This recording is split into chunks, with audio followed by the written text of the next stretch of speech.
Nola sustatu euskara gero eta anitzagoa den euskal gizarte honetan?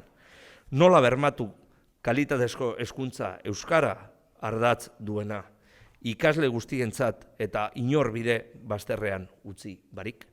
Nola eskaini kultura eduki erakargarriak interneten bizi diren gazteei? Eta hor hartzen dugu guk zuengandik jasotzen dugun konpromisua. Hor hartzen dugu. Eta nik uste elkarrekiko konpromisoa dela. Eta elkarrekiko konpromisoa izanik, elkarrekiko lanak ekartzen dituela. Hori gure eskuetan dago.